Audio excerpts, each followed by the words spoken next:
Halo insan Kemenkes, perkenalkan saya Hamidah Indri Hapsari, saat ini bertugas sebagai tenaga promosi kesehatan dan ilmu perilaku di RSUP Surabaya.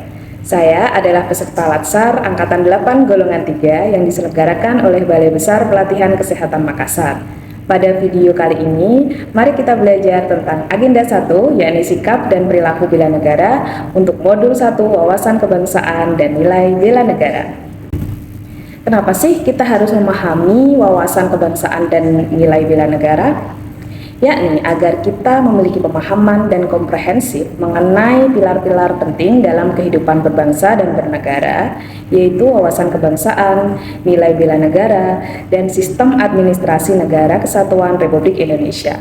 Tujuannya agar membentuk ASN yang profesional, bebas dari intervensi yang politik, bersih dari praktik KKN, mampu menyelenggarakan pelayanan publik, serta berperan sebagai perekat persatuan dan kesatuan bangsa.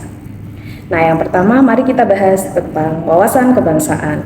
Wawasan kebangsaan didefinisikan sebagai cara pandang bangsa Indonesia dalam mengelola kehidupan berbangsa dan bernegara yang didasari oleh jati diri bangsa atau nation character dan kesadaran terhadap sistem nasional yang bersumber dari Pancasila, UUD 1945 dan Bhinneka Tunggal Ika. Untuk bisa memahami wawasan kebangsaan secara lebih mendalam, tentunya kita perlu mengetahui dengan baik sejarah pergerakan kebangsaan Indonesia.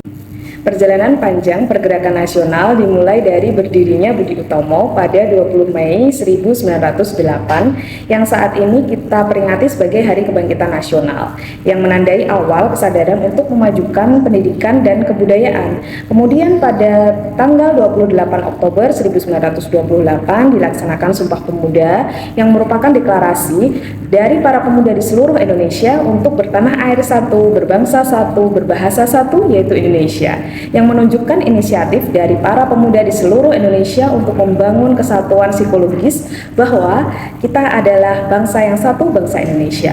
Puncaknya pada proklamasi 17 Agustus 1945. Sejarah ini mengajarkan pentingnya mengutamakan kepentingan bersama di atas kepentingan kelompok. Kemudian tentunya kita juga perlu belajar tentang 4 konsensus dasar berbangsa dan bernegara. Yang pertama yaitu terkait Pancasila yang diperkenalkan oleh Insinyur Soekarno pada 1 Juni 1945 sebagai filosofis Groundslag atau filosofi dasar negara. Pancasila merupakan hasil pemurnian nilai-nilai luhur yang telah lama dimiliki oleh bangsa Indonesia yang berfungsi sebagai ideologi negara, pandangan hidup, dasar negara, sumber dari segala sumber hukum, dan juga perekat persatuan dan kesatuan bangsa. Pancasila ini bersifat fleksibel namun menolak paham yang bertentangan dengan nilai-nilai yang dipegang. Yang kedua yaitu Undang-Undang Dasar 1945. Dirancang oleh BPUPKI dan PPKI yang disahkan pada 18 Agustus 1945. UUD 1945 ini membatasi kekuasaan pemerintah agar tidak sewenang-wenang dan melindungi hak warga negara. Kekuasaan pemerintah harus dibatasi untuk mencegah penyalahgunaan dan melindungi hak-hak asasi manusia. Amandemen UUD 1945 yang terakhir pada tahun 2002 mempertegas kedudukan Indonesia sebagai negara hukum, yang berarti bahwa Indonesia di seluruh aspek kehidupan berbangsa dan bernegara termasuk penyelenggaraan pemerintah harus didasarkan pada hukum dan peraturan perundang-undangan yang berlaku. Hal ini semakin ditegaskan pada pasal 1 ayat 3 UUD 1945. Kemudian yang ketiga adalah Bhinneka Tunggal Ika, semboyan yang berasal dari Kitab Sutasoma karya Empu Tantular yang berarti bahwa berbeda-beda tetapi tetap satu, tak ada kebenaran yang mendua. Maknanya kemudian diperluas dalam lambang Garuda Pancasila yang tidak hanya pada perbedaan kepercayaan akan tetapi juga suku, bahasa, adat istiadat, dan kepulauan sebagai fondasi persatuan dalam keragaman. Kemudian Negara Kesatuan Republik Indonesia atau NKRI yang tidak terpisahkan dari Proklamasi Kemerdekaan 17 Agustus 1945. Meskipun pada awalnya belum sempurna, PPKI kemudian melengkapi unsur konstitutif negara dengan mengangkat presiden dan wakil presiden serta menetapkan Undang-Undang Dasar 1945. Tujuan NKRI yang tercantum dalam pembukaan UUD 1945 alinea 4 adalah melindungi segenap bangsa, memajukan kesejahteraan umum, mencerdaskan kehidupan bangsa, dan ikut melaksanakan ketertiban dunia.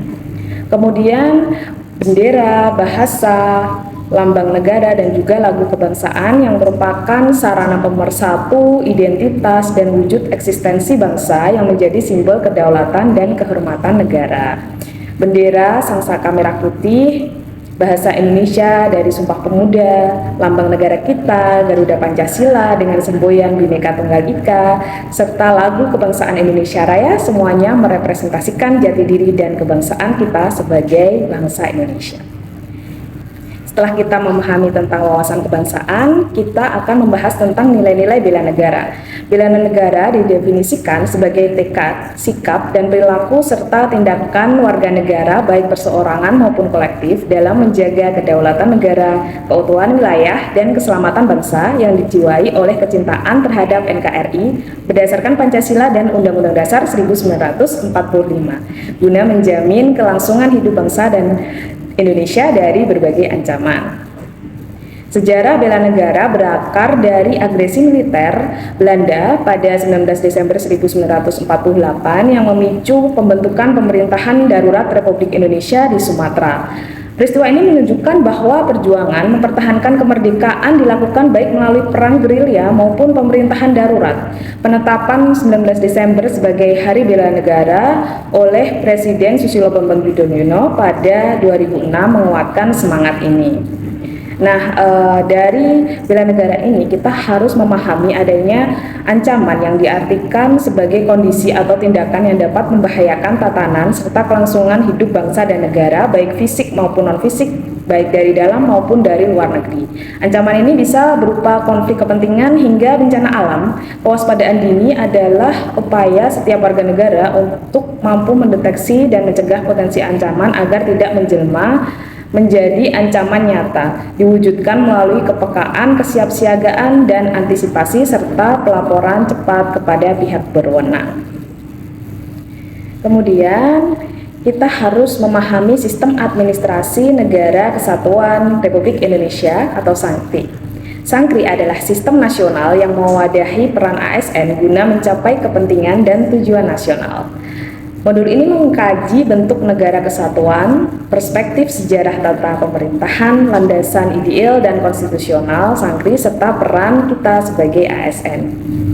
Dengan memiliki wawasan kebangsaan, kita akan semakin memahami bahwa bangsa Indonesia adalah bangsa yang majemuk, terbangun dari serangkaian proses panjang yang didasarkan pada kesepakatan, pengakuan terhadap keragaman suku, agama, budaya, dan menjadi dasar untuk selalu mengedepankan persatuan, kesatuan di atas kepentingan pribadi atau golongan. Dan juga kita mengetahui sejarah pergerakan kebangsaan mulai dari Budi Utomo, Sumpah Pemuda, hingga Proklamasi Kemerdekaan. Yang ini akan menumbuhkan rasa hormat dan penghargaan yang lebih dalam terhadap pengorbanan para pahlawan. Hal ini juga memotivasi saya untuk terus melanjutkan estafet perjuangan dengan memberikan kontribusi terbaik sebagai ASN. Demikian, terima kasih saya sampaikan kepada seluruh insan Kemenkes yang telah memperhatikan video saya sampai akhir.